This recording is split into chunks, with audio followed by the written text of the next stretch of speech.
Hi everyone, so lately in patch 1.1.1 there was a pretty major nerf to the aspect of Bursting Venoms. A lot of rogue players probably noticed this, that suddenly their poison builds were not really working as well as before. And that was actually not communicated in the patch notes, and later we had this follow-up here from Adam Fletcher that explained what happened. So effectively, Bursting Venoms was bugged since launch.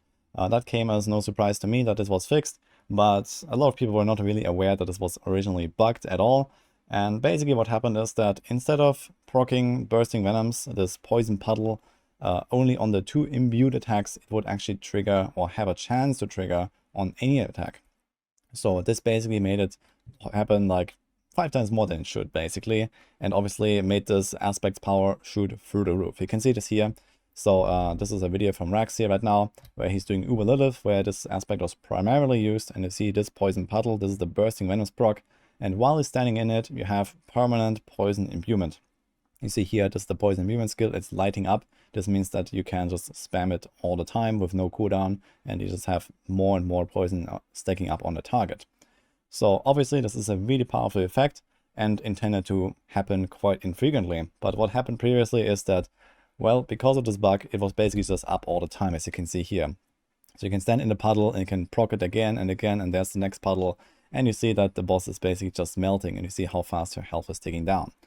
A lot of people have been using this build or a similar variation of this to, for example, defeat Uber Lilith or push tier 100s and all that stuff. And obviously that was pretty crazy. Now this has been changed, and Bursting Venoms just triggers much less often now, so it only happens on the 2 imbued attacks with a rather low chance. And depending on how much lucky hit you have, you will maybe see one of these puddles something like every 3 to 5 uses or so, with a Twisting Blades build at least. With other builds more or less, but you still see that it's still possible to build Lilith just the same here. This is another video from Lucky Luciano, who has been doing a lot of this Twisting Blades poison stuff. And you see here, they're still melting, especially in Season 1 with the power creep from the hearts. The damage is even higher, and this is an even more optimized setup, and the boss just dies in like one go, basically, even without those Bursting Venoms triggers all the time. So one puddle is basically all he needs. So this is the state where we're at right now, and this led me to investigate this a little bit further, because this damage definitely seems a bit unreal. And well, there is actually something that popped up here, which is this Reddit thread for a few days ago, where someone did actually a lot of testing on the poison imbuement and found that there is actually some very weird multiplicative damage calculations going on.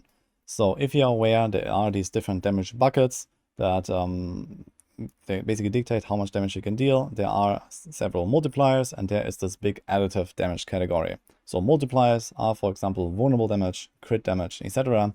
And then additive damage category is basically all of these like random stats you can find on your gear. Core damage, close damage, distant damage, damage to stunned, damage while healthy, damage to frozen, etc. This is usually all one big multiplier if you add them up together. So this is why it's called the additive category. But what actually happens with poison imbuement is, interestingly, that core damage and cutthroat damage and probably all damage, or just like the damage percent stat, actually raises the base damage of the skill. And this in return is the new base that poison imbuement uses to then calculate all of the other multipliers from then on. So basically what happens is that core, cutthroat, or marksman, if you're using a range skill, and potentially all damage, actually create their own multiplier category. And this obviously allows you to go completely crazy on those damage multipliers. So when you have like a typical build, you have usually something like 600 to 800% or so in this additive damage category. But instead what happens on a poison imbuement build is that, yeah, maybe like 200% of that is like taken out from cutthroat damage and core damage, but instead becomes a separate multiplier. So to give a calculation example here, let's say our typical build has like around 600% additive damage, we're including the base damage, and now we take out 200 of that for core or cutthroat damage, so it becomes 400. But this 200 that we take out becomes its own multiplicative category, basically giving you ×3 damage. If you take 200 out and that becomes a multiplier, you have 200 plus 100 baseline, so it's like a 300% like damage done, basically.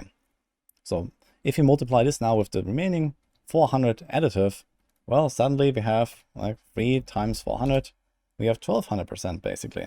So this is how that calculation works, plus minus a little bit, depending on the exact values that it can actually produce. You can actually make this multiplicative category and also the additive category even larger than that, depending on the investment, because with this knowledge, you can actually like seek out these kind of stats and try to stack core skill damage on your weapons. You can get cutthroat skill damage on your glyphs, for example, from the closer glyph for twisting blades, and just make your damage go through the roof.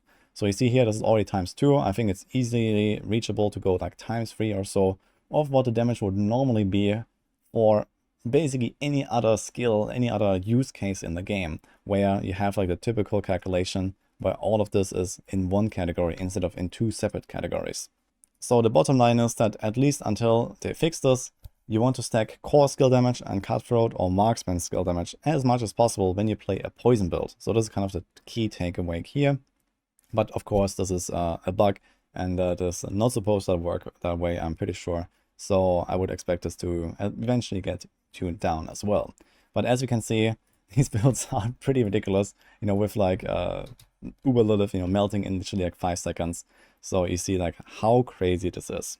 But this poison imbuement miscalculation is even not everything. There is another bug that goes specifically with Twisting Blades, which is the Bladedancer's aspect. So if you have played any Twisting Blades rogue, then you will know this aspect that allows you to have these spinny blades around you when you use the skill. And these spinny blades deal, yeah, very low amount of damage, as you can see. So between 10 to 20 or 30% damage or something like that. Usually, you know, this is not really that crazy, but it does help on a single target and gives you even more damage output.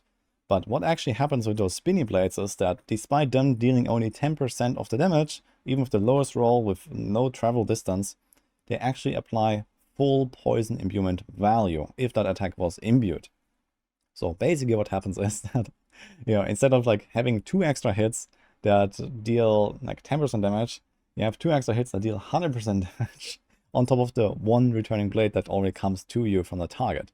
So this gives you another like almost like times 2.5 or times 3 damage multiplier. And you don't even have to put this on like your 2-handed weapon. You can just put this on like a random, you know, offensive slot, and you can have a much better aspect on your 2-handed weapon. So you can boost your damage even further, because it doesn't matter if you put it on a 2-handed or not. It just has full value. So you see here, this is like a typical poison imbue. I was doing like 12 to 15 damage ticks without the spinning blades. And then all I did was I add the gloves with the spin. They don't have any other stats that improve my damage.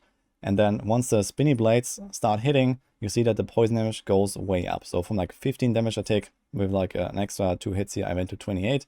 And this was actually an unlucky case here. I actually went to 40 damage per tick. So I was almost tripling the damage I was doing just from having this aspect here. Whereas it should be, you know, something like a 30% damage increase or something like that, or in this scenario here. So this was a very interesting revelation here, and this is part of the reason why this Twisting Blades poison stuff was so busted all this time. I hadn't really been aware that, you know, first of all, we knew about this Bursting Venoms bug, but this Twisting Blades Bladedancer aspect was definitely news to me. And then this like weird calculation with core skill damage and cutthroat skill damage being their own multiplier was also some news. So yeah, all in all, this leads to this whole poison imbuement stuff, even without the Bursting Venoms aspect, being somewhat like 6 to 9 times stronger than what it's actually intended to be, depending on how much you actually invest into, you know, this whole setup and how much you can optimize your gear around those stats now. And on top of this, one last thing, I'm not 100% sure the truth behind this, but there is also something going on apparently with like the frequency of how fast you can click your buttons. So you can see this here in action right now from Lucky Luciano, for example. Like he's kind of like spamming, mashing those buttons left and right click with puncture and twisting blades. And apparently that also has some extra benefit, either with like the Bursting Venoms procs or something like that. I'm not 100% sure. But there's also something going on, I believe, with at least the Bursting Venoms aspect. Potentially giving you some extra damage there if you do this with like the right timing and the right frequency, and like it's just like mashing your buttons. So I've heard about this from various people already. I haven't been able to confirm this myself, but yeah, seems like there's a lot of stuff going on here with this poison rogue. The bottom line is Bursting Venoms is busted, but it was tuned down a little bit, but there may still be some bugs going on. We have Twisting Blades that just do way more damage than they should be, and we have this poison scaling that is unique to Poison Imbuement that also definitely seems way out of the ordinary. That I guess for now you can try to build around, but I would definitely expect a nerf at some point in the future, because it is obviously way out of proportion compared to basically anything else the class has to offer, and also just in general, right, with like Lilith melting in like 5 seconds or something like that. That is definitely not really what the devs intended there. But for now, it definitely makes Poison Imbuement builds a lot more valuable, especially if you manage to build your character into a certain direction with the core skill damage and all damage and cutthroat or marksman damage being their own separate category. So you want to try to stack those stats much more than usual. Usually they are kind of fine, but not really something that you really seek out all that much if you have other options. So definitely something to be aware of. Good news is though, Poison Imbuement is generally a really strong option no matter what. Even if they fix all these bugs, and even if Lilith doesn't die in 5 seconds anymore, it's going to remain a pretty strong choice. So I don't think that even with bug fixes is going to be something that is going to be like immediately dead on arrival or something like that. For example, now with the Bursting Venoms fix, it is one other good way to actually trigger those poison pools, which is with Pestilent Points, the newly added puncture mod, where you also have poison imbued punctures that can trigger these Bursting Venoms puddles. So these two aspects actually synergize, and if you put that into your Lilith build, for example, then you also see those poison pools a lot more often than before.